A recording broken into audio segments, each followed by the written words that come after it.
Yeah.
I say categorically that Were was killed.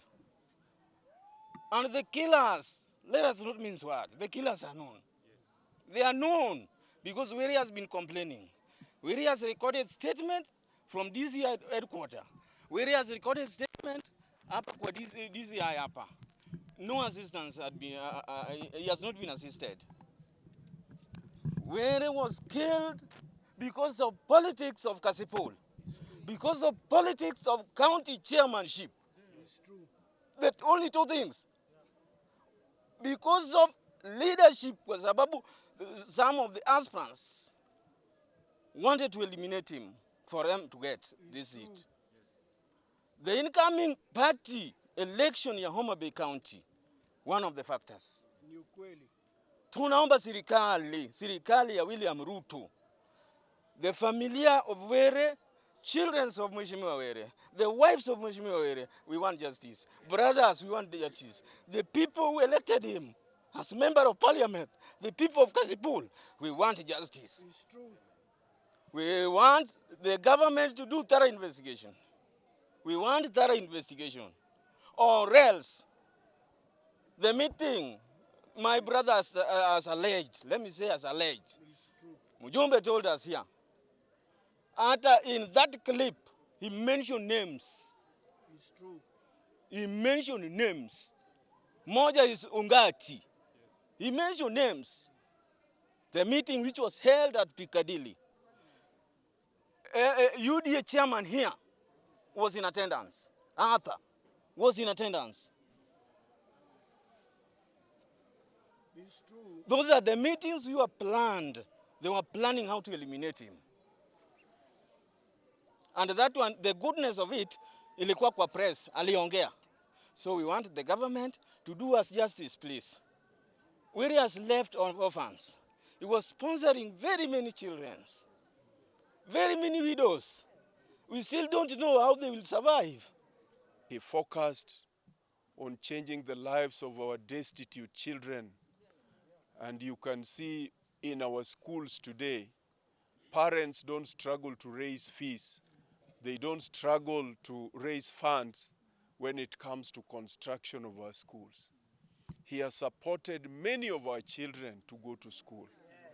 He has ensured that our schools are well equipped and our children are transiting from one level to the other.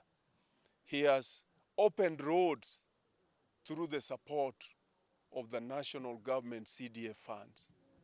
He has ensured that the destitutes, including the business folks of this constituency, are assisted. This is a man who has been very compassionate and has been able to reach every corner of this constituency, and not only this constituency, but the entire county. It is our humble appeal that the government agencies will do what is honorable to bring these culprits to books and to ensure that the law take its course. Sir Charles Ong'Ondo, a resident of this place, is a very humble man, is development conscious, and is one person who has got a ear to listen to everybody. So, he's a lovely father. So he's one person that we've really missed, and we shall miss him forever.